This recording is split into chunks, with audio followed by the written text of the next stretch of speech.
So guys, abalina amasimu nga temugatadde mu flight mode nga mulikodinga twandibadde tugasaako mu flight mode nga interacting nzendalagi oba omumanye esimu yo teri mu flight mode tugikuweereza osooka ogitereza amaloboozi gaba gafa.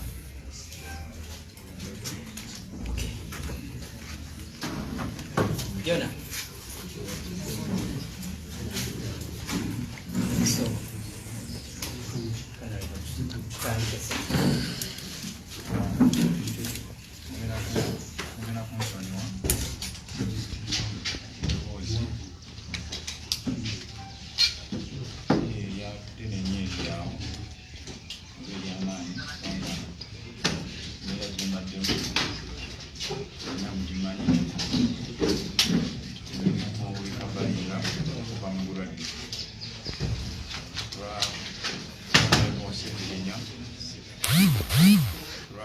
Segilinya wa Agokya nange wa Machinji West para ni Ssewanyana twagala okutwala omukisa guno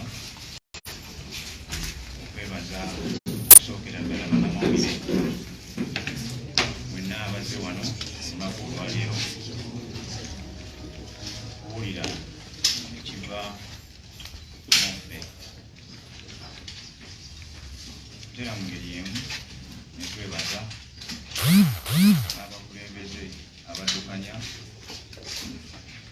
ekitebe kyaffe ekyekibiina kyaffe kya National Unity Platform olw'okutuwa omukisa guno olwaleero.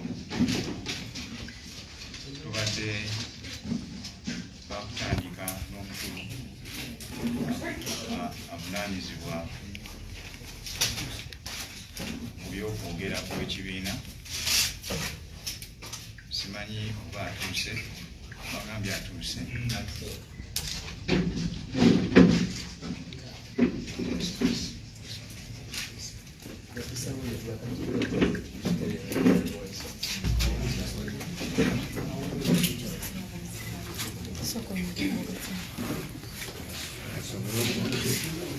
Okulungamya obulungi olukiiko lwaffe luno olw'abamawulire kati kirungi naye bunaatuuse.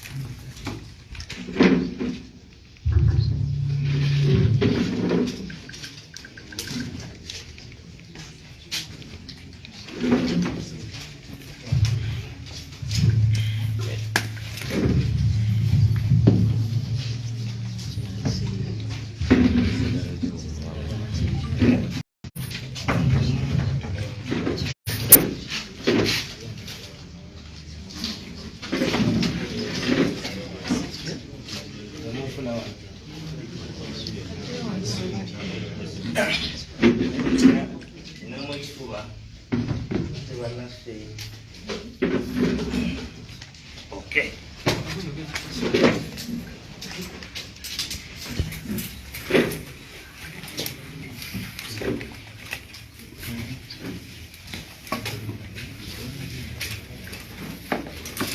Good morning, comrades.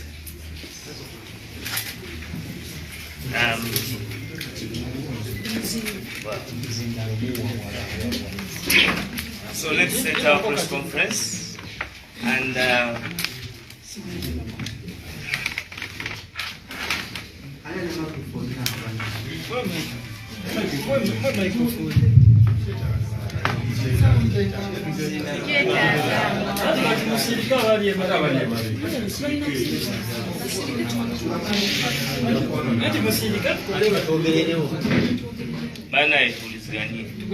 njagala kubaniriza ku kitebe kya National Unity Platform olunaku olwaleero olutali lwa bulijjo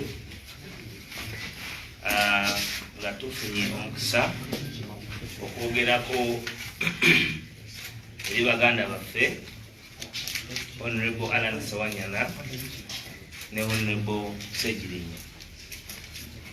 Mumanyi bulungi baganda baffe bano babakwata bamala ebbanga pampu esuka mwaka mukomera neno okuza omwezi nga 13 ne babata mu ngeri ffenna eyatuleka mu bibuuzo ebingi.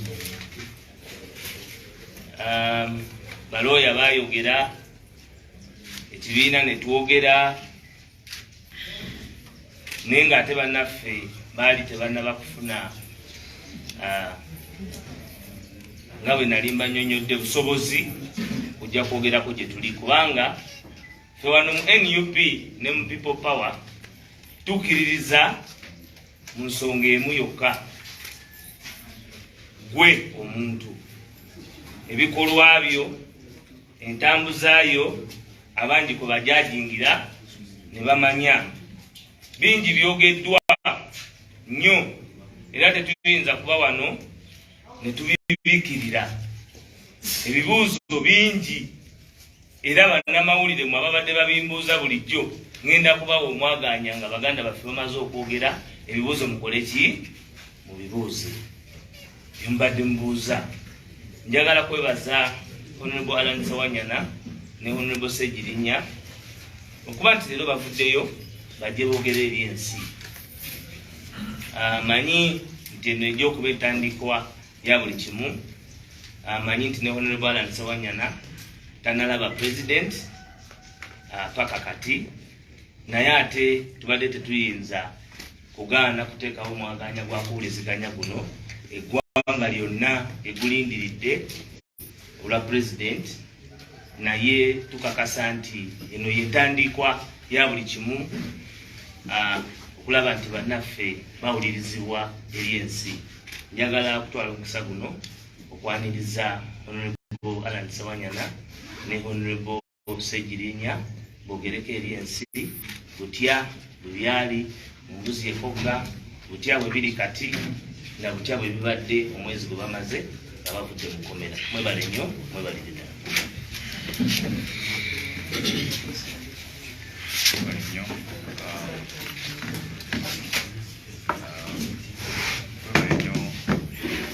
Omwogezi w'ekibiina kyaffe International Unity Platform, njagala okwebaza ensuso okuba nti otusobozesezza okuteerawo omwaganya guno tusobole okwogerako eri ensi ku nsonga nnyingi nnyo. Ezimu ezaffe tuzze nazo, ate n'endala ez'abannaffe bannamawulire, kubanga be bawuliriza ku ttaka era be balina oolyawo guidance esingako awo okusobola okuleka buli muntu yenna ng'akkiriza oba ng'ategedde ebyo ebigenda mu maaso. Bannayuganda mwenna abatulaba, nze ne muganda wange Honorable Segilinya wamu ne bannayuganda bangi nnyo twakwatibwa ennaku z'omwezi 9. Okusooka twasooka kulaba nga ebya bulijjo bwe baatuyita ne batuwa empapula nti tulina ekyokunnyola ku nsonga ezikwata ku butemu obw'abantu e Masaka. Kyatukuba wala nnyo olw'okuba twali tumanyi tetulina musango na gumu gwe twakola. Twewaayo eri ab'obuyinza batubuuze gye baagala, oolyawo nabo balina kye banoonya. Tetwalowooza nti bye mazima ebiseera ebyo. Kyatwewuunyisa nti okuva olwo twakwatibwa okuva nga 9 Septemba paka ennaku z'omwezi 9 Septemba 2021 paka ennaku z'omwezi 13 omwezi ogwokubiri 2022. 2023 ng'omwogezi waffe w'ekibiina bw'ategeezeza buli mwaka mulamba n'ennaku ezisukka mu 100 n'omusobe.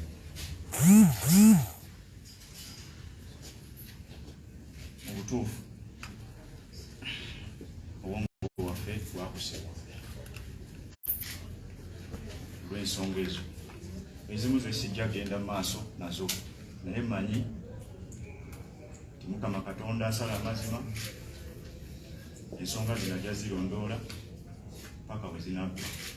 Kuba buli Munnayuganda yali yakimanyi nti Alani Ssewanyana ne Segilinya tebalina musango.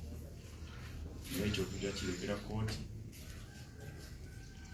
yeetegereze, naye tubasaba nabo babeere b'amazima wakati mu kusalawo ku nsonga zino n'okuzinoonyereza. Njagala okwebaza Bannayuganda mwenna nga sisosodde, naddala abo abadde batukwatibwako obusaasizi n'ekisa, abamanyi kye tuli. Ssewanyana ne Segilinya bakulidde mu ngalo zammwe Bannayuganda. Mwe mutuleze, mwe mutuweeredde, mwe mutuwadde emirimu gye tubadde tukola nga tunaba kuyingira by'obufuzi. Musobola okutuweera obujulizi obwa buli kika, era mbeebaza nti paka ne leero mukyagenda mu maaso n'okutuweera obujulizi obwa buli kika ku nsonga ezigenda mu maaso mu ggwanga naddala ezikwata ku ffe. Kubanga tukoze nammwe, nammwe bannamawulire abamu tukoze nammwe, abamu be tutakoze nabo mubadde mutugoberera ebbanga lyonna enneeyisa yaffe n'entambula yaffe nga mukakasa nti waliwo tasobola kukola. Ekino kyebaliza Mukama Katonda. Bannayuganda mwenna abakubye omulanga okugira ddala ku bakulembeze b'ekibiina kyaffe, pulezidenti w'ekibiina kyaffe Robert Kyagulanyi Ssentamu wamu n'olukiiko lwe lwonna. Bannayuganda mwenna abakubye omulanga okuva mu Bwakabaka wa Buganda, Katikkiro wa Buganda wamu n'abakulembeze abalala bonna. Bannaddiini mwenna abakubye omulanga okuva ku bagikulembera Abasiraamu, abakulembera Katoliki, balokole na buli ddiini yonna mu Uganda abakubye omulanga, kubanga gye tubadde mukomera tubadde nga okuwulira. Bannayuganda mwenna aba endowooza z'ebyobufuzi naddala ku ludda oluvuganya mu bibiina ebyenjawulo, munaddala ekibiina kyaffe ekya National Unity Platform, mwenna tubeebaza. Twagala okwebaza balooya baffe abasobodde okutubeererawo okuva lwe twagenda mukomera paka olunaku olwaleero nga batakaba n'okulaba nga tufuna eddembe lyaffe. Abamu ku mmwe gye muyita temporary freedom, naye nze amanyi nti sirina musango. Mu Uganda ndonaleko Segilinya manyi nti emusi temporary freedom tulina musango. Balooya baffe nga bakulembeddwa Oweekitiibwa Lord Mayor w'ekibuga Kampala Kulya Sekwago, Honorable Shamim Malende,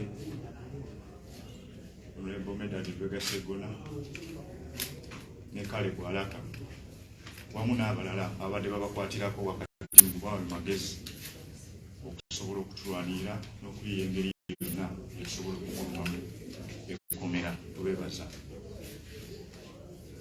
Bannayuganda be tukiikirira mu paliyamenti y'eggwanga ey'awamu, Bannayuganda mu bitundu byaffe gye tukiikirira constituency zaffe eyange Makindye West, kubanga abantu baffe be tukiikirira singa tebatuukirizaamu basigala nga bakyakutiriramu obwesige obaolyawo paka ne leero singa ne paliyamenti etuliyo.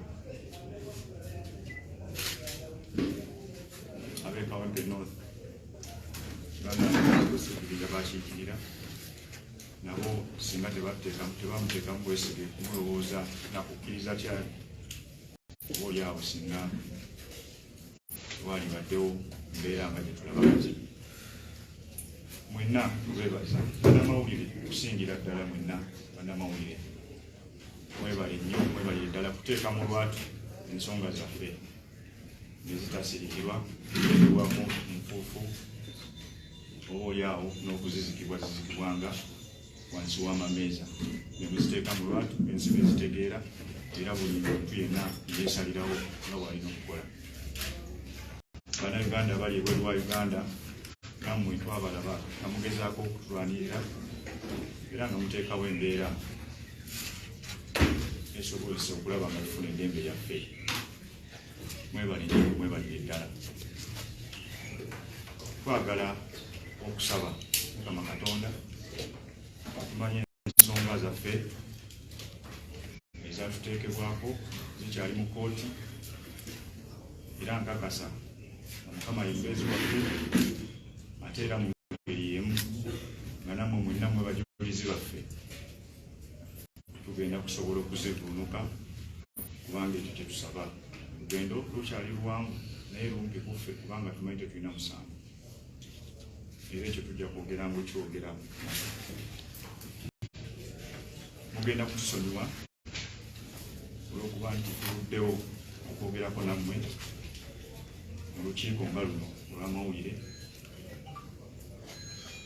Oba oli awo tebadde enteekateeka yaffe kulwawo kwogera, twali twagala okwogera ne ku lunaku lwennyininyini nga baagatuta, naye embeera y'obulamu bwaffe naddala nze teyali nnungi. Mukomera nga banaatera okututa nalwala, era amawulire ne gagenda mu maaso n'okwogera, nentwalibwa emulago nga n'okwogera sikyasobola. Afuna akazimba mu kifuba wansi wano w'ebbeere ne katuumawo omusaayi, ne kannafuyanze n'omubiri, ne mmala ebbanga nga siva na wentudde, nga n'abantu bange abankyalira kabe maama wange ne mukyala wange nga tebakyasobola kundaba, okugyako nga baweereddwa omukisa okuyingira munda mukomera bajje bandabira omwo. Oluvannyuma lw'okututa nali nina okufuna obujjanjabi obunsobozesa okubaako waddewaddeko ng'olunaku olwaleero nsobole okwogerako nammwe, kubanga natuuka n'ekiseera ne balikomendinga okulaba psychologist ne psychiatrist. Abantu abo kitegeeza baaliko bamaze okulaba nti n'omutwe gwange kirabika gutandise okuba nga teguteeredde bulungi, so nga nina okuba mu right state of mind esobola okwogerako eri ensi n'eggwanga lina okutwalizaamu, neme kubanga byenjogera nga si bye bigambo byange byennyini.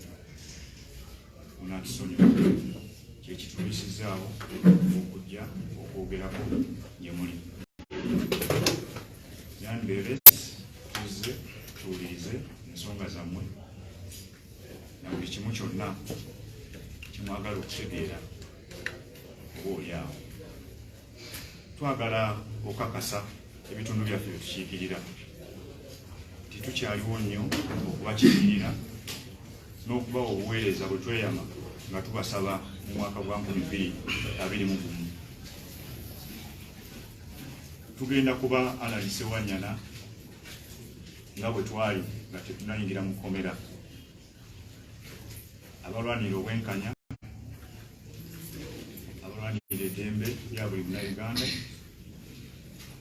ate era n'abalwanira okulaba nga Uganda evaamu obuli.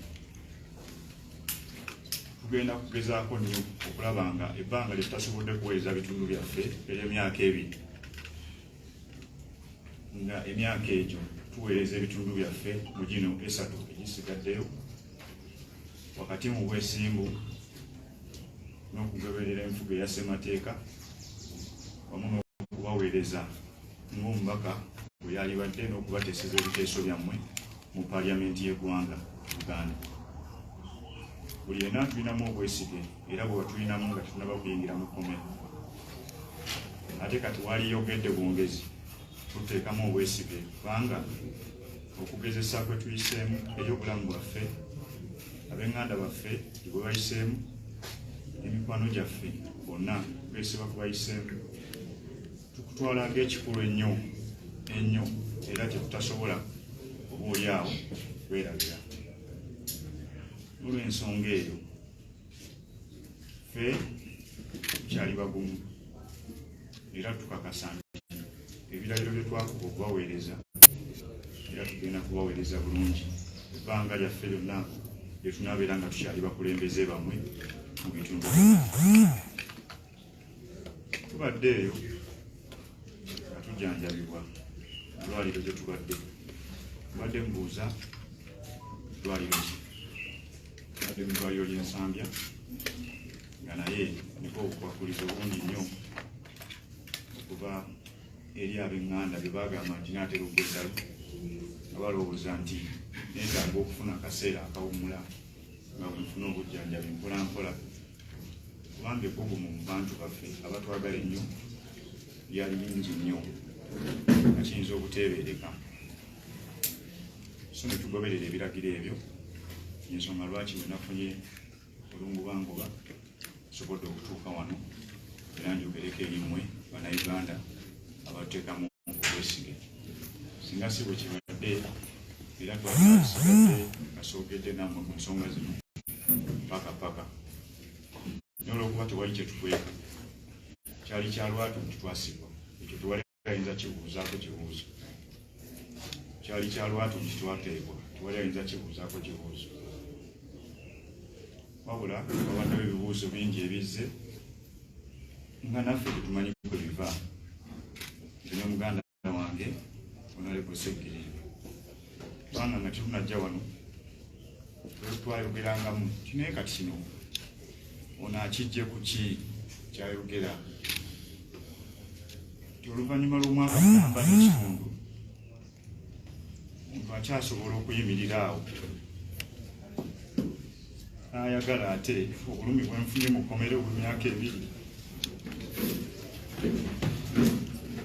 nsigale ng'ate ne bwe bantadde nkyalina obulumi bwe bumu wabula ng'ate kati ku mulundi guno nga bunteekebwako bannaffe bennyininyini bwe tuli mu bukulembeze olw'okuba nti balina ebyabwe bye beeyagaliza tukimanyi bulungi nti ebifo bino bye twafuna ebyobukiise mu paliamenti y'eggwanga biriko abantu bangi nnyo ababwagala Honorable Segilinya alina abamuvuganya abantu bye bamanyi nange ala ne Ssewanyana abantu 12 be bamvuganya ku bubaka wa paalamenti nga nzija mu paliamenti nga sinabala 11 bwe twali mu kamyufu k'ekibiina kya NUP so oluusi ebimu ebyogerwa nkakasa nti waliwo abo abalowooza nti okusibwa kwagala ne Ssewanyana sacrifice badde nene nnyo eri bannamakindye ne bannakampala ne bannayuganda nti oba oli awo emyaka 2 gye batasobodde kundaba mukiise bayinza okugamba nti tumwongereyo ekisanja ekirala okuva 2026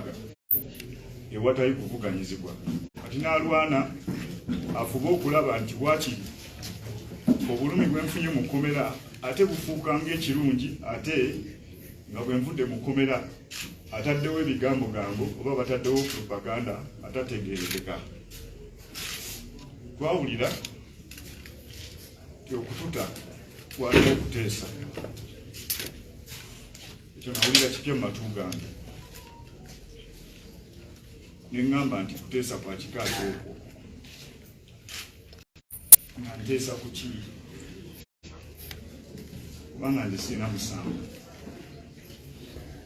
ekyokubiri ssemateeka kirambula bulungi nnyo nti omuntu yenna alina eddembe okuweebwa akakalu ak'okweyimirirwa ekyokusatu okuviira ddala nga twakakwatibwa balooya baffe bateekayo okusaba mu kooti okutweyimirira era mu wiikisi 2 okusaba kwaffe kwali kudiddwamu mujjukira ne batukwata ku geeti y'ekkomera ne batuusa mu kkomera tusaba okweyimirira emirundi n'emirundi naye omulundi ogusembyeyo Mukama Katonda n'ayamba ne tusobola okufuna omukisa oba olyawo okweyimirirwa kwaffe ne kukulirizibwa mu mateeka.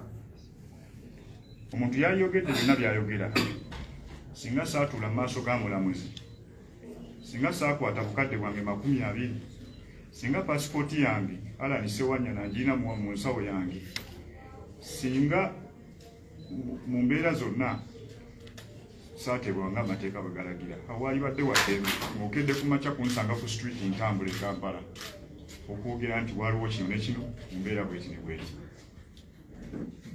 Naye abo be bantu baffe be tutambuliramu, era ffe ng'abakulembeze tukimanyi bulungi nti abo babeeramu naddala mu bukulembeze. Kyova olaba okusigala nga tuyimiridde nga tutambula, naye nga kiruma era kitulumira ddala nti paka ne leero tukyawere nemba n'emisango kikyali mu kooti, naye omuntu n'ayogera buli kimu kyayagala. N'ebyo ebifo n'obukulembeze environment mututambulira, tewaali kuteesa na muntu yenna nsonga yonna ey'okutuka. Lembe yange sigiteesaako kubanga yange ate ne musemateeka yembeebwa. So eyo diversion yateekebwateekebwawo abantu ab'enjawulo, oba olyawo abataasanuka lwaki twali tuva mu kkomera n'ebigendererwa byabwe eby'enjawulo, byabufuzi, byanfuna n'ebirala ebiringa okwo. Nebaza Bannayuganda olw'okumpuliriza n'okusingira ddala okunwanirira ensobola okufuna eddembe yange okuva mu kkomera. Mwebale nnyo, mwebale ddala.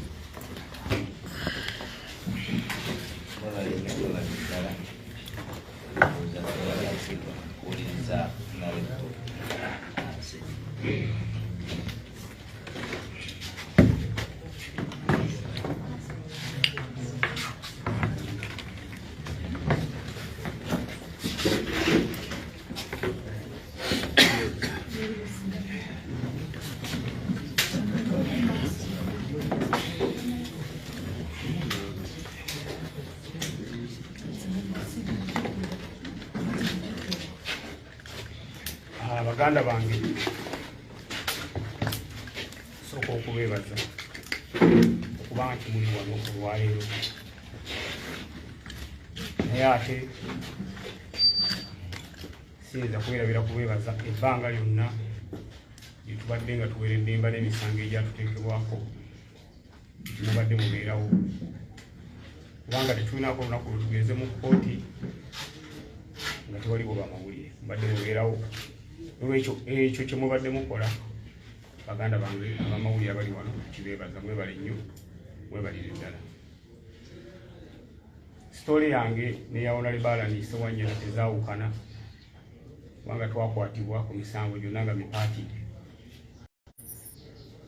Naye ate kyenjagala okubategeeza nti olwaleero embeera gye tubadde tuyitamu n'embeera gye tuyiseemu nga tuli mu kkomera mukaabya amaziga.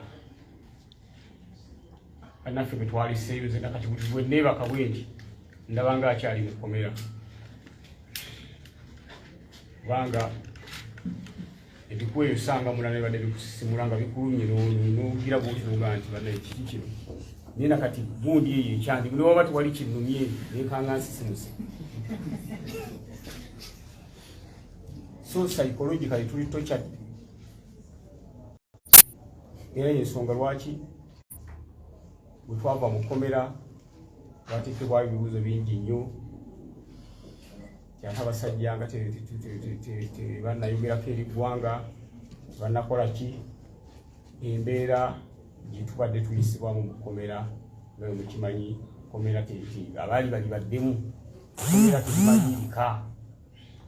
Waliwo n'abadde baduula nga batuweese abasajja ate nga bagezze muganda wange tukutwaleyo tuleete nze buli lunaku nja kuba nkuleetera emmere, kuleetera caayi n'ekya nendeete ne luyindeete obeereyo nga bw'owuliireyo mu kkomera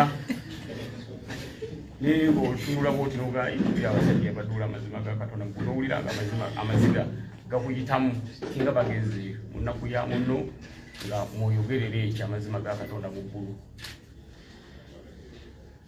Twajja ne tukwatibwa nze bweba nali na saaliwo by then ya musikagamu nilwakuba abampayiza ate tebamanya nti saaliwo n'abawayiza Alani ate nabo tebamanya nti taliwo ate Alani nga nze sitankubidde nange simukubidde kubanga Alani bagenda okukwatanga mikwano gyange egisooka esatu taliimu nange mikwano gya Alani egisooka nga siriimu wabula ekyatugasse ne tubeera nga tuli baawamu yabadde komera kubanga Alani bwabadde ebweru nga tebanatukwata nga alina naye mikwano gye ate nga nange nyina mikwano gyange naye question mark we yajjira lwaki bangasse ne Alani kunkwata naye kibuuzo ekyo nga nkyebuuza nnyo ate nga naye akyebuuza nti lwaki bamukwata nange ate nga namwenda ebweru omwina bye mwogera nayogera kino nayogera kiri nayogera kiri nayogera kiri nti tuliwo olwo ensi eriraba amazima bwe mbadde mu kkomera buli kimu ekyange kyonna kye nali ntandise kyafa. Tewali MP mu Uganda mu Uganda yali yakola manifesto nga ya myaka 5 n'agimaliriza mu myezi 2 nze yasooka nkiddamu tewali MP mu ggwanga Uganda yakola manifesto nga ya myaka 5 mu myezi 2 n'abanga amaliriza nze yakikola naye nga ne bannanga abalala bonna be tuli nabo baali basobola okukikola ekintu ekyo naye buli omu bwe yayingira yalina omutemu abo mwatambulira timunayenze nyingidde mbadde nkupangisa njagala ka apartment nze Segilinya nayingira ndi mupangisa nene ngamba nyina kusooka kujjukira bantu be bali abannonda abansindika bapangisa bannange era be nasookerako nembaya nenkola bye balina okukola nentekawo segibox nentekawo ambulance nentekawo buli kimu nenkola buli kimu nenkola ekiyamba omuntu wa wansi kubanga mu nali noonya akalulu ebintu ebyo nabyogera ate ne mukama waffe president waffe Robert Kyagulanyi Ssentamu yatugamba tubeere n'enjawulo okwawukanako n'ababaka tusanze mu parliament y'eggwanga Uganda era nze kye nakola nengamba nti Segilinya nyina okubeera ew'enjawulo esente z'emmotoka ze mumpera ne babuuza nti sijja zijjugula era emmotoka ezijjugula nezikwata neziza abantu nekolako eddwaliro nengulako ambulance nekolako ne segibox omusaala ogumpeebwa by then nagenda okulondebwa kuba emupinga ndi kansala nga sente zenfuna ntono nnyo ate okusinga zinali nfuna kuba member wa parliament nengamba nti ezo sente nazo ngenda zizza abantu nze okwerwanako okulaba nga nange neetereza nakikola mu kisanja ekijja naye kansooke ensanyuse abantu baffe babeere happy abawansi abannonda abasimba mu musana tebampa akalulu era ekintu ekyo baganda bange bagenda okunkwata nga nkikoze kyova olaba mu myezi 2 nze manifesto yange nali njiggadde nga ninza ati kisanja kirala kumba omulabe amannyo ateze era waliwo ne bekyaluma mu bantu baffe ate ne webesayidi era endala nga baganda Segilinya atulabisa abamu twajja nga twajjala akayumba abamu njagala kino njagala kino abantu ne bafunamu omutima ogutali muki bulungi kati ebintu bino bigenda okutugwako ne Alani netandika okwebuuza ebibuuzo lwaki nze kubazire bwembeera ku TV neraba omukyala nga akaaba bangobye mu nnyumba enkya gyenkeera ekyanteesaawo eddwaliro kuyamba abantu obutafa ate yateekawo eddwaliro kuyamba abantu obutafa ate abatta atya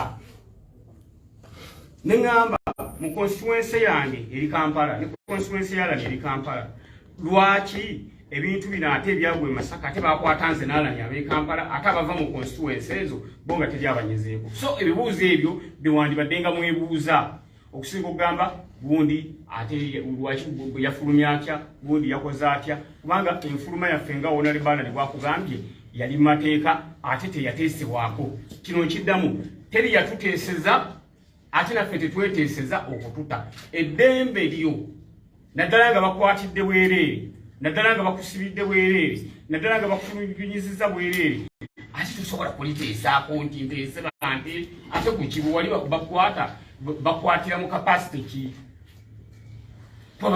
bansamoninga ku palamenti ne bankwata naye ate omaze ogamba nateeseza nga nteesa ku ki so ekyo ekibuuzo kye kibadde ekinene nnyo eri mmwe abamawulire nga mugamba oba waliwo okuteesa tewabangawo okuteesa kubanga bwe twali kuteesa naye ani yatukwata n'okutuusa kati tumanyi lwaki twakwatibwa n'okutuusa kati tetumanyi ensonga yatukwasa n'okutuusa kati tetumanyi ani yatukwata katoyinza kuŋŋamba nali nteesa nga nteesa naani so tewalimu okuteesa wabula ekyatuteesa kankibagamba olwaleero batemukimanyi ekyatuteesa kyali bwe kiti ekyatuteesa ye puresha bannamawulire mwateekawo ekyatuteesa ye puresha basufuutu soja bateekawo ekyatuteesa ye international community okuteeka puresha ku ggwanga Uganda nti waki mukwatira abantu obwerere ate nga tukyalwana naffe twafulumye ne bannaffe abalala abakwatibwa bateebwe kubanga nabo tebalina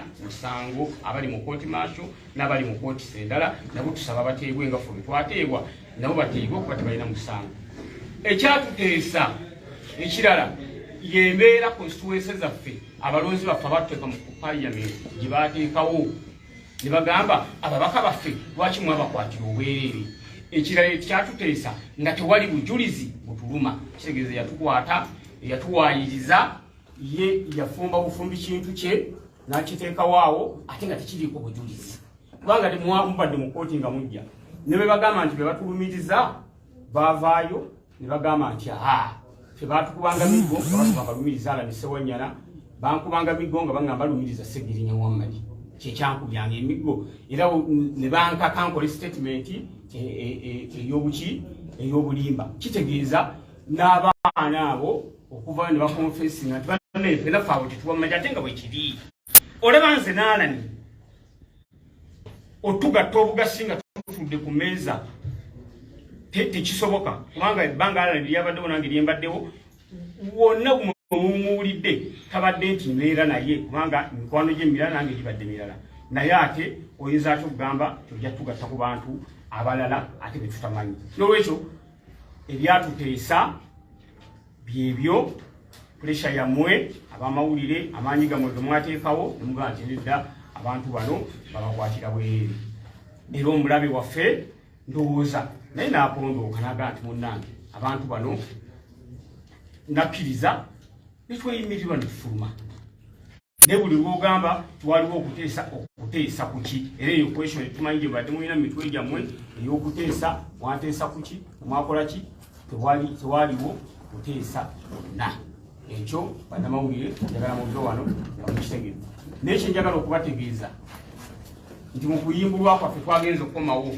kisooka nga tuli balwadde era ekyo ekyobulwadde kyekimu kukisigala otusiba okuba nga tuluddewo okwogera banzi badde banjijanjabira Lubaga hospital naye nga ndi outpatient nasooka nembeera ennaku bbiri zinembeera outpatient nga bwengendayo bwe banjijanjaba ne bakifayindinga awo nga nina skin cancer mbina gubalaga dda sinza kuddamu gubalaga ekibumba bwe bansibira nali nfuna eddagala mu Nairobi hospital ng'eddagala eryo linnyambako okubeera nga ekibumba kitereera kuba ne bansiba siddangamu okufuna ku ddagala eryo lyonna era ekibumba bagenza okuddamu kikebera ng'amabwa gagezze ekirala nyina hypertension eri waggulu yange eri twandu eri over 140 kakati basawo bawano bonna byabalimiddwa nga solution yakugenda Nairobi hospital oba mu nsi z'abazungu endala babenga bakola ki bakujjanjaba n'okutuusa olwaleero tetuna bagenda kujjanjabibwa olw'ensonga pasipoti zaffe zakwatibwa era zasigalayo ng'omusingo nga tufuna ki nga tufuna beyiro kyokka oli akugamba wateesa ne pasipoti yo tusobola gyakusesinga gifuna kati bwe twateesa naye lwaki pasipoti ayitatumuganda kubanga waliwo okuteesa kati waki tumuganda munaye twateesa nawoneesa kati tuwe pasipoti oba abateesa abalala naye pasipoti tukyalwana nazo okukola nga tuyita mu mitendera emituufu era baloyo abaffe babage bawandiike bazituwe naye n'okutuusa olwaliro kooti tenaddamu okola ekyo n'olwekyo kyetubasa abaganda baffe tukyali balwadde era tukyalwana okulaba nga tweyongerera tujjanjabwe n'abalonzi baffe nabo beetaaga otulabakeera mu maaso awo nga tutalina bulungi tujja kuwongerako nabo naye tukoze pulesi eno okulaba nga twagala ebibuuzo ebingi ebijja mu mitima gy'abannayuganda biveemu naddala ekibuuzo ekiyitibwa okuteesa ekyo kyo kibadde kituyiga nga tugamba eddembe lyaffe ate tuliteesaako tutya tewali n'omuntu akola ki bikwayogera naye nsonga eyo tweyanza nnyo tweyanze. There is a special request that the comrades give an English version. So Honorable Segilinya, you can begin with the English version and then later shall get to Honorable Batan. I think they just come with questions.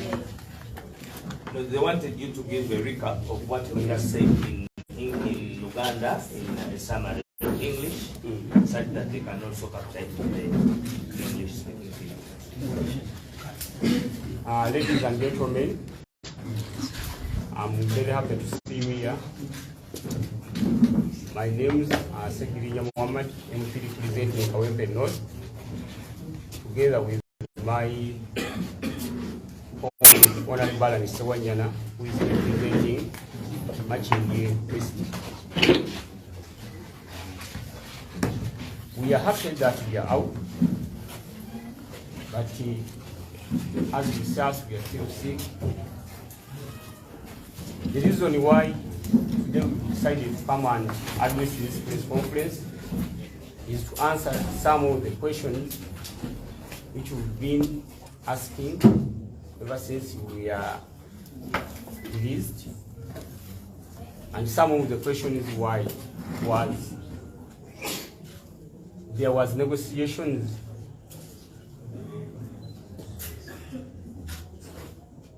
towards our release. I'm here to answer that question that there was no negotiation. It was law that worked upon us so that we get out. Even the pressure of the foot soldiers, the journalists, our party leaders, they made a fundamental role towards our release. That's why we are out. So I'm here to tell you that there was no negotiation. That has been your big question. You, the journalists, because I've been admitted at the Global Hospital and following the social media platforms. But the big question was that. So we take our big thank, our party leadership, that they made fundamental role towards our release. Thank you so much.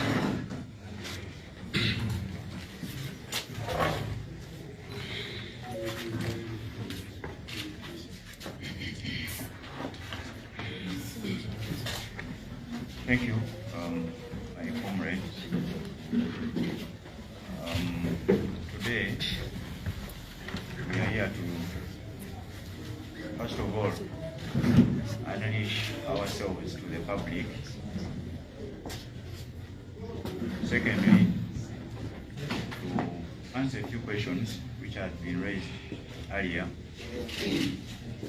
about our incarceration and about our release from prison. Some questions wouldn't have appeared had we not been in a competitive environment politically. Because there is no way someone can be released from prison over issues you well know that these were framed matters, and then you ask how, why. But because of the nature of the environment that we live in, politically, the way we get these positions that we do sit in, there are those who think that by putting an indelible mark on Honorable Ssewanyana and Honorable Segilinya's name after 2 years of imprisonment, after 2 years of pain to him and his family and his colleagues, after 2 years of a fight between the opposition and the government over their release, and after 2 years of the fight by our lawyers and the state to see us walk free, would be a very good thing to those ones. Ladies and gentlemen, we take this opportunity to thank each and every person, each and every Ugandan who thought otherwise. We were arrested on the 9th of September 2021 over matters we don't know about, but we are put there. We are also surprised to see that our names are implicated in such acts, which is not our way of doing things. We have grown from Uganda and we have grown from within the society. We are ghetto kids. We came from you people. We did not come from heaven or from another country to come to Uganda. You know our discipline, you know our ways of doing things, and you know how we have walked all this path to where we have been or where we are as members of parliament. Personally, this is my second term in parliament. And what would push me to do things that I did not do in the first term of office? It means that those that I did that actually proved to my voters that I'm worthy a member of parliament and hence gave me another term of office. They are the ones that I had to strengthen and improve on so that I can get another term if I so wish. So there is no way we could get involved in such acts. But of course, these are matters before courts. We cannot delve into them so much. I know God is with us, Ugandans are with us, and very soon the truth shall come out. On the matter of how we were released and why we didn't talk to the media very quick after our release, as it has been with all other people who have been incarcerated before, because they are not the first ones to be incarcerated. One thing, different people react to different situations differently. Secondly, different situations occur differently. I, for one, I was released when even sitting, I cannot. When even standing, I cannot. When even talking, I cannot. I had a very serious issue, a complication in my lungs, beneath my breast. It was a clotting. And some of you, the journalists, and even the public, you saw what happened. Even in prison, they took me to Mulago Hospital for referral. And even the judge in Masaka had told the prisons to get for me specialized treatment over the same issue.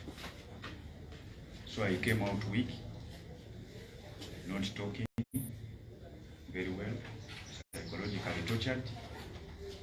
I was to a point of seeing a psychiatrist and a psychologist just to rebuild my mind and brain. So we weren't in a position of very good sense to talk to the media. Nevertheless, the world does not end at certain times. We found it so worthy that after us getting relief, getting some energy, we could come and talk to you. And here we are. There are some people who say that we cannot come to our party headquarters. But today we are here. And we are going back and coming back to our party. That has been the propaganda which has been moved around by our would-be opponents in the political environment that we live in. About negotiating our release, I don't think we needed that. We have paid lawyers to work upon our release, and they have fought so much. We thank them. Our lawyers have been headed by the Lord Mayor of this city, a person whose character, a person whose way of doing things, I know is a proven man. he cannot go through corners to do something, however much it would benefit him. He has been heading our legal team and is the one who was in charge of our bail application. And he knows how we got that bail application. By the way, it was general knowledge. It was before a court of law, before a judge, and all what happened in court, you were there, very present. The terms and conditions that were stated, we gave money for our bail. Our passports are still held in the judiciary. We were put under some conditions which you had, that you do not talk about the case. So there is no way such a thing could happen. I get worried that instead of celebrating our release and my release, someone builds a story just to tarnish our names, because after 2 years of incarceration, in our generation, there is no politician who has suffered for 2 years in jail over political matters. Who is being a member of parliament in this country? So it is history. So celebrating that history has been a bitter pill for some politicians in Uganda, and that sense building a propaganda that there is something fishy about our ladies. Fellow Ugandans, do not fall for that. We have been there for you, we have suffered, and our backs are not yet broken. We are here sitting at our party headquarters. We list some people building propaganda earlier that we cannot sit here, but we are here today. In Uganda, we say that omulimba agwana mukiriza naye amazima gali kufuula ow'eddembe. Today we are here, and that one who said that they cannot go there, we are here. I read a story today in the Observer that why are they so quiet? But we are talking the very day you are putting up a story. So it means whoever gave that story to the Observer, it was a wrong one. I don't castigate a newspaper, but the one who gave the story had his own motives.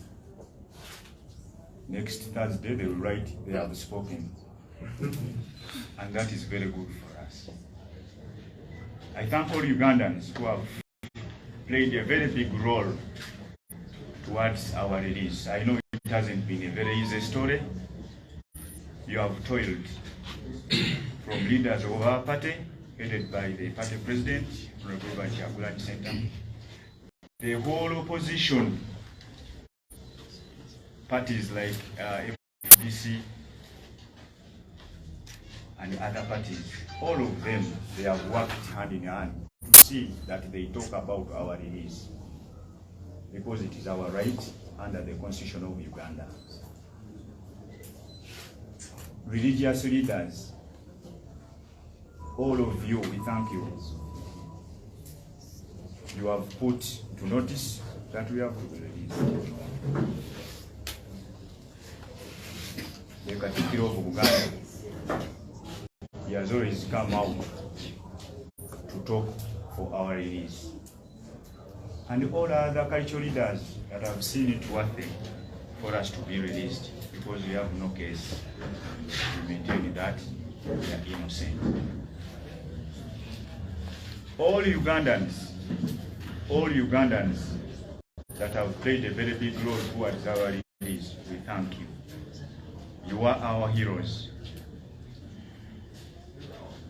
We thank you, the journalists. We thank you so much, the media.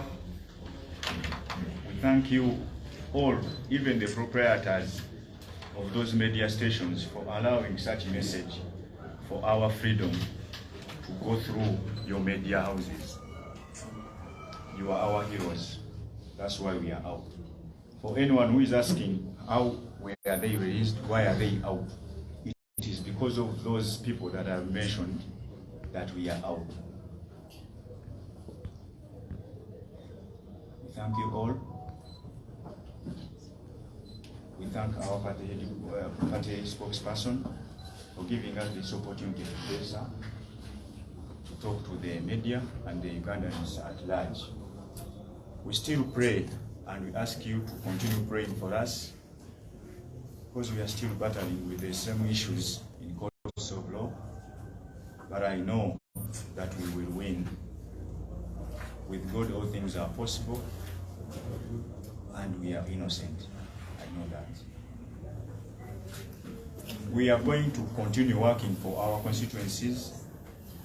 The very much energy we had before going to prison is the same energy we are going to maintain. We shall continue to fight against corruption. We shall continue to fight for all those who have been incarcerated over political reasons. We shall continue to advocate for their release, because you've also advocated for our release. We shall continue to talk in Parliament about issues that do create freedom in our country and the rule of law in Uganda. We shall advocate as we have been before. I thank you all. We are waiting for your questions.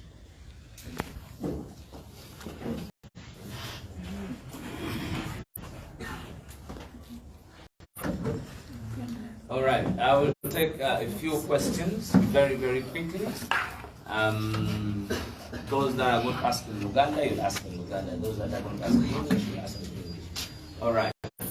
I'll take yours, then I'll take him, I'll take Wino, I will take Nation Media, of course, the Observer,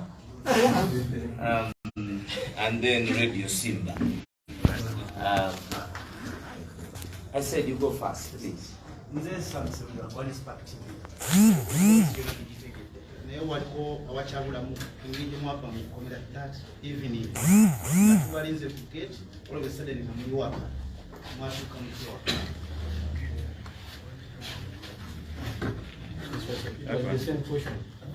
question. Okay. Okay. Okusokera ddala ndala Ssewanyana saasoma mateeka, nasoma human resource management. Ate obeera mukomera omusirikale najja nagamba nti fuluma, toyinza mugamba nfuluma ntya. Yakugamba olwaleero togenda sula wano empapula ze zikufulumya nzirina, ate ojja mugamba eka nzirabeko ndyoke nfulume. Abali bagenzeko mukomera bakimanyi. Obeera mukomera oli najja nagamba kufuluma ku geeti yino ozigale, kuba bwe balina omulimu ogukulugalira munda kati ate bagamba gwe fuluma. Omubuuza nti aha njagala kumanya empapula zange ezinfulumya ziriwa, nagamba nzirina. Ekyokubiri nga twabadde mu kooti ne tuwulira bulungi oluzungu lw'omukulu omulamuzi ng'agamba mwe mbatadde, kakati mbasigalira kimukomera okujjako nga mbadde ndinyumirwa, kubanze ekomera lyabadde liyita. Kati nga bw'ŋŋamba fuluma ate nsigala ntya? So ndowooza ekibuuzo ky'okufuluma ekkomera twafuluma tutya? Ekyo nja kugezaako okukigamba bwe ntyo nti nze badda ne baŋŋamba nti ofuluma, naye twali balwadde. Nze bwola bukunfulumya ekkomera bansitula busituzi ne baleeta ambulensi enfulumya kuki ekkomera. Wabula kye nategeerako nti okuntwala mukyali waffe kwali kusaba kwa maama wange. Prison eyo bwe mba muyingidde mu kkomera waliwo gwe bayita next of kin, gwe muligestalinga mu kitabo ky'ekkomera nga mwakayingira nowa ne contacts zo nti bw'oba ofiiridde mu kkomera gwe bakubira essimu kikima omulambo gwo ogutadde wano. N'olw'ensonga eyo nali mulwadde era yali akyali Masaka ne bamukubira essimu ne bamubuuza nti omwana wo tumutadde naye tumutwala wa ye kenyini n'asalawo nti ngende mukyalo ewaabwe e Masuwita era n'abalagirira naye ndi awo nga ntuuse e Masuwita basebo ne bannyabo ekyo kyenyinza obagamba kuba kyemmanyi.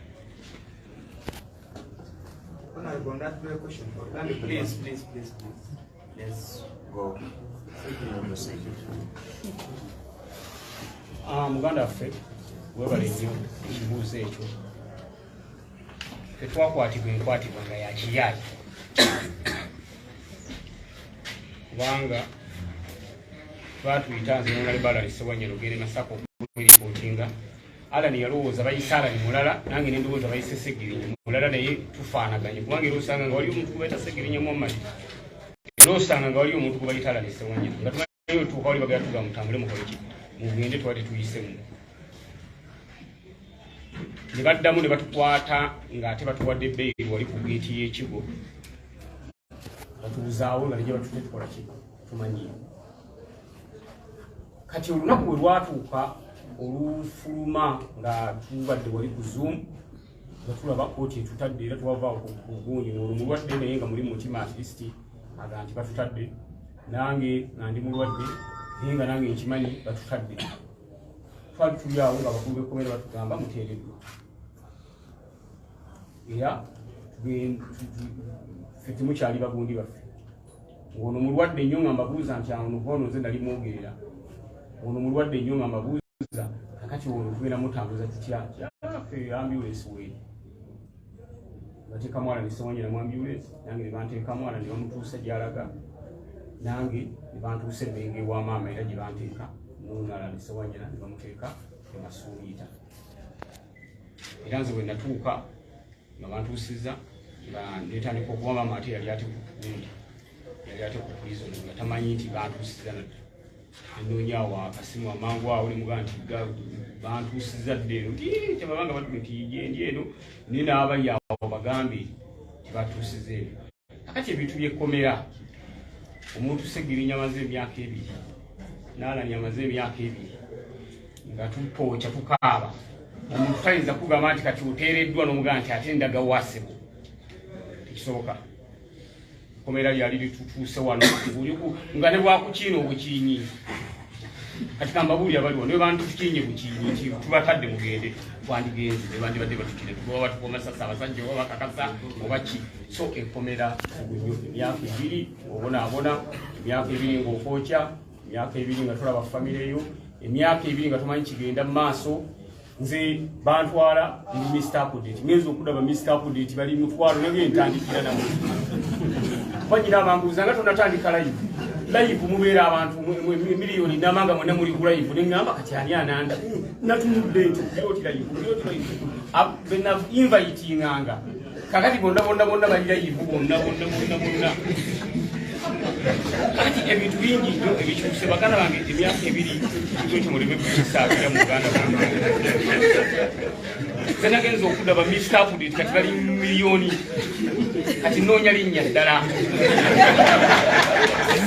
wabuli ng'olengeraga Mr. Update ng'olengeraga Mr. Update so ebintu ebikyuse mu myaka 2 kati omuntu ayise mu mbeera bwekyo yonna oyinza kutandika kugaa nti waki wafuluma nga bakugambye nti ate genda oya nga yegenda ng'ate omugala lwaki mugenze ze nagenza okudda ndaba gundi ebintu byonna nga bikyuse kati ninga omuntu eyakava mu kyalo bafunguza Kampala nalabyettaawo ninga nti nettaawo tuli Kampala tulwa ebintu byonna nga bipya n'olwekyo njagala okubategeeza ki nti emyaka 2 gye tumaze tegibadde gya kusaaga naye okufuluma kwaffe twaliwe kutyo ono yali mulwadde nga nze mwogerera ne batufulumya ne batutuusa naye nga tumaze n'okola ebiwandiiko byonna nti bikola ki weebiri ate nga n'omulamuzi agambye mbatadde nga ne ssente zisasuddwa ono yasasula miliyoni 2 nange nezasula miliyoni 2 kondishoni zonna kasita twalimala okulaba nga tuzituukiriza nga tewali ensonga lwaki tetulina kufuluma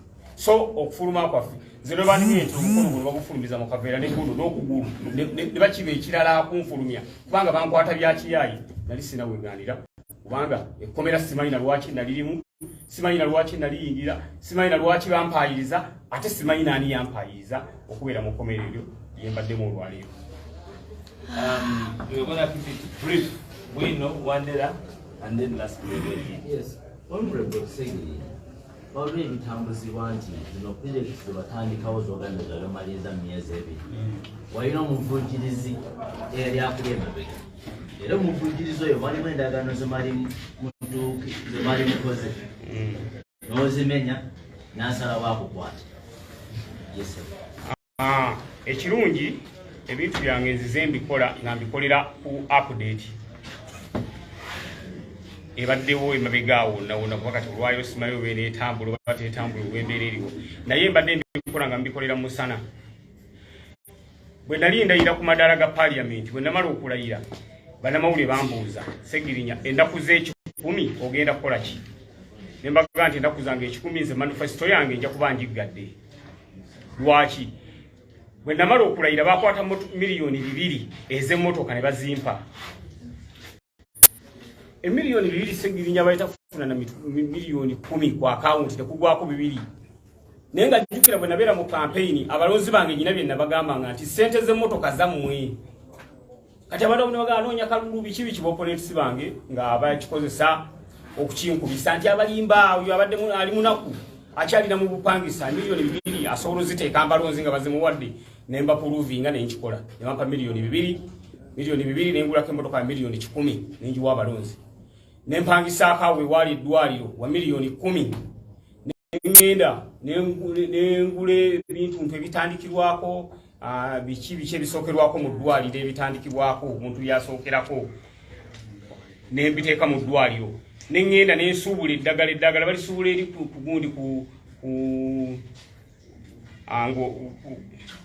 mu kibuga waliwo amaduuka g'abayindi awo nga ku mini price awo. Wilson nensuubula eddagala nenditeeka mu ddwaliro. Obulwadde obuluma abantu bange beekawo empembo manyi balumwa enziku balumwami eddagala eryo erisookerwako nendikula kubanga enziku ebakwata etya bagenda ku ttooyi bonna nga bangi kati enziku nebakwata kati eddagala eryo eryenziku nendikula erya malaria nendikula erya TB nendikula nenditeeka mu ddwaliro nentandikawo eddwaliro netandika okukola nga nfunye n'abasawo. Ebyo ebintu bye nakola mu kusooka kino kankibaddemu. Teri mubaka wa Parliament eyayingira Parliament nga ayagala okukolera abantu ayali tasobola kubikola. Ebyo nga bwe nabikola emiliyoni 2 ezo nga bwe zibatemedde netandikawo segi box nsanga omukyala asiika chips nemuga okozesa capital amitwalo emeka nti 10 nkongeddeko 5 yongerako nengenda nga ngaba segi box tiyongeramu mu capital era abantu nemba wa capital. Ndegera nga nkola ebintu bwe bityo noonya ab'omubutale nabo nembayamba.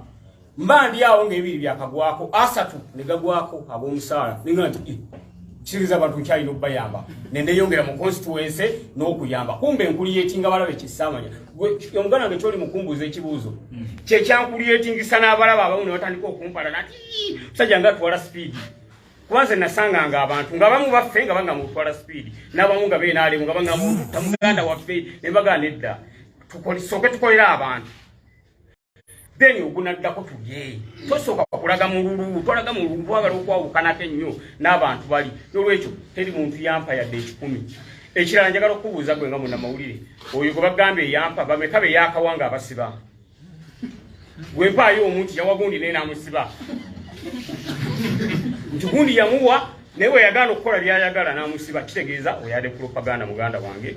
Nze nakwata musaala gwange nenkwata ne sente emiliyoni 2 gye bampa kubanga pulezidenti waffe yatugamba twagala mubeere banjawulo nnyo okwawukanako n'abaka be musanzeeyo. Kigambo ekyo kyanyingira nnyo mu mutwe era nenkikola yensonga lwaki mu myezi 2 manifesito yange nali ngimaze naye tewali muntu yenna yali ampadde yadde 10. Thank you very much. Alina kyayimiriza ndowooza ebibuuzo tujja kumaliza n'ekibuuzo kimu kyokka. Okay, but very quick, let us take Bate and Bwejire in a minute, my brother. Thank you. The president on several occasions said that judges shouldn't be bail. Actually asked for bail many times. They release you 1 month and a half, you are nowhere to be seen. You disappear from prison. all these ones create suspicion. What kind of arrangement did these people agree on? So if you say that your enemies are the one who are after you, are you not appreciating these circumstances that make you're already suspicious? Okay, thank you. On the 13th of February, we were released from prison. But on the next day, in the newspaper of the Monitor Publications, they wrote a story how we walked to freedom.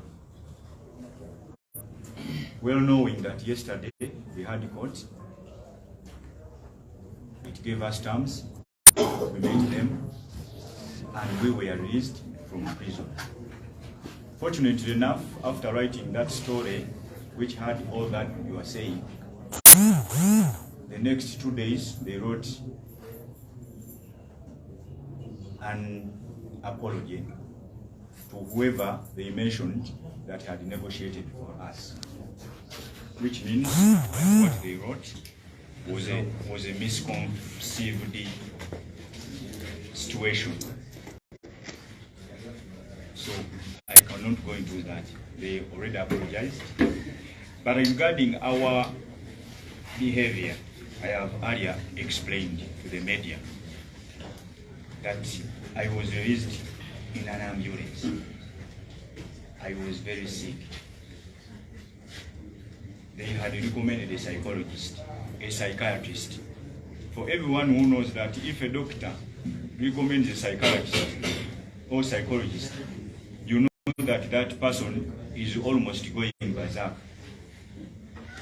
So on recommendation of the doctors, I had to keep quiet, rest a bit, go under medication, because they were the ones treating for my life to be saved.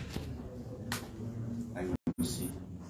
So after coming back to my legs today, after getting some strength, that's why we are here today. I can even sit for an hour to explain all that. But before, previously, I couldn't even sit for 2 minutes or even 5 minutes. Would you wish a situation where a member of parliament can come and address the media in an ambulance?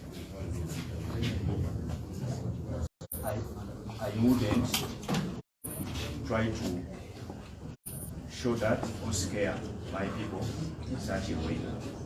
It was out of my own respect as a person who has been incarcerated for all that long, and coming out, creating a picture in the public, even to my children. Even my children had taken so much long to see me, even after being raised, because I wanted to heal properly, be on my feet again, and then be able to talk to the media as we are doing now.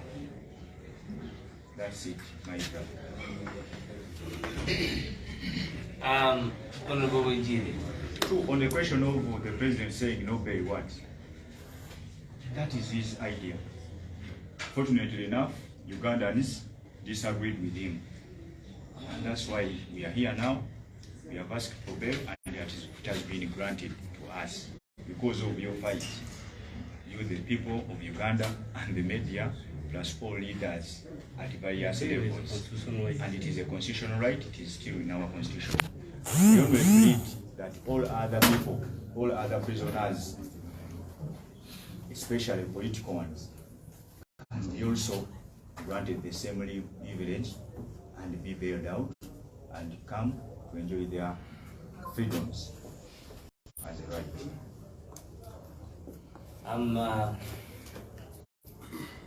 I will avail them for your question, Honorable Wejiri. Okay.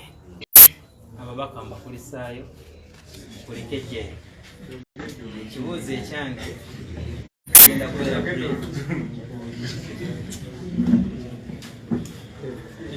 bwe mubeeredde mu kkomera twalabanga ebigambo bingi Honorable Segilinya ne bakutwalirako mu ddwaliro e Mulago nga bakutaddeko amagye agakukuuma wamu n'empingu ze baali bakusibidde mu ddwaliro wavangayo ng'olaga ekifaananyi nti bankako okwogera ekigambo bwekiti ne bwekiti kisobole okufuna okukomera. Right now bwe mbadde mutuadressinga embeera eyo tetulabye ng'ogikonako. Wabadde ova mu kkomera bakuganye nti bw'ofuluma ebweru tokikonako. Kimu ekyokubiri bannaye nsaba otwala ekibuuzo kimu nja mukuwa wabweru mufune that personal interaction. Nkomyeko ekyo bwe nali mu kkomera ate mugana nziwejire Samuel wajja kunkyalirako nga ndi mu ddwaliro emulago kati neebuuza ekintu ekyo ani yakigamba banze tojjangako noŋŋamba nti wayi kiki ekigenda mu maaso. Nali unconscious nga ndi mu ddwaliro. Pulezidenti bwe yajjayo okundaba era embeera gye nalimu nga si nnungi n'andabako n'agenda ankaka oyo simanyi okwogera kiyaani kuge bankwatira bwereere neolutuusa kati yadde nafuluma simanyi lwaki bankwata simanyi motivu yo yeyankwata yali ki kati yali aŋŋamba okwogera kyali ki ye era ani oyo muganda wange bakupropaganda ekyo si kituufu. Ekituufu kiri nti puresha yateereddwawo ne balooya n'abantu bonna abakoze kye bakoze nga bwe tubagambye yensonga lwaki tuli bweru tewaaliwo omuntu yenna ŋŋamba nti yogera bwoti tewaaliwo ki wabula nali mu ddwaliro nga nnwana nti Katonda nsaasire nzisuuke nkomewo ebweru nziremu mpeereza abantu bange era nga kyembadde nsaba ne muganda ngala ninga tusaba omukisa Katonda twongereyo omukisa ffe twatuusere mu mbeera egamba nti owa Katonda taliyo nga tuli mu kkomera eyo twati Katonda ono singa gyali batukwatira kiri lwaki amazima galwawo okuvaayo n'okutuusa olwaleero omuntu natuuka n'ogamba nti nedda tebalina kufuluma naye nga akyogera takyogera mutuufu. N'olwekyo kyenjagala okutegeeza tewaaliwo nteekateeka eyo gyoyogeddeko ate singa wajja noŋŋamba nti Segilinya bwena kubaako amabooti waŋŋamba waliwo akukaka esaakulabako muganda wange pozi nga neerabidde bwerabiza engeri gye nali conscious naye oba wajja osobola okuŋŋamba nti najja naye saakulabako. N'olwekyo ekyo kibadde kikyo era kitwalinga ekikyo. Ekyokulala nti weetuli tuli balamu. Waliwo abagamba tebagenda kujja ku kitebe. Okusooka bagamba tebajja kukyalira pulezidenti. Munale bwe yagenze nange njakola ki yagenda mponye. Waliwo abagamba tebajja kujja ku kitebe kati tuli wano ku kitebe. So oyo ayogedde ebigambo bino era yabadde ayogera ebyo byonna kubanga bagamba nti obukwakulizo bwabateereddwako balina kugenda wa pulezidenti nesituka nze kubona yali unconscious nga tali bulungi neŋŋendayo kati ne bakyusa ne bagamba nti ate ku kitebe naye babaganye kati tulinze kitebe oona abawandiise berabye ku social media tibagenda kitebe zidizaini nga sidda ku social media era bwenfuluma ngenda kuddamu mbanoonyeeko bweti naye bakyalimu naye mwebale nnyo mwebale ddala. Thank you very much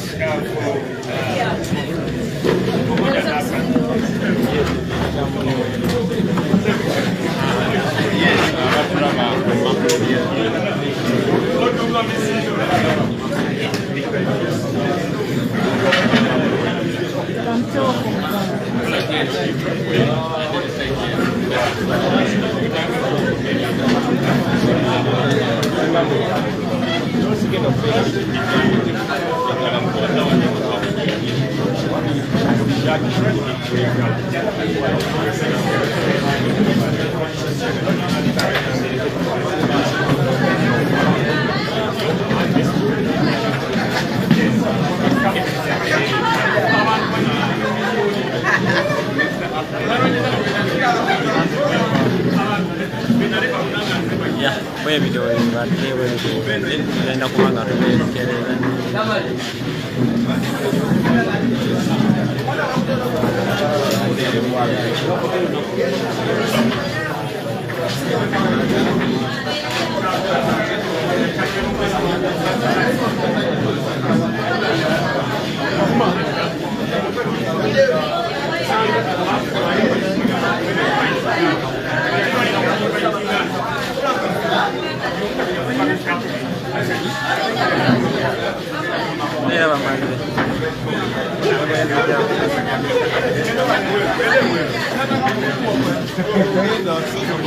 Siniko huko wapi?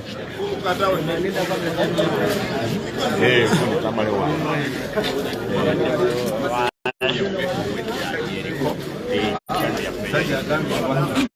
Choba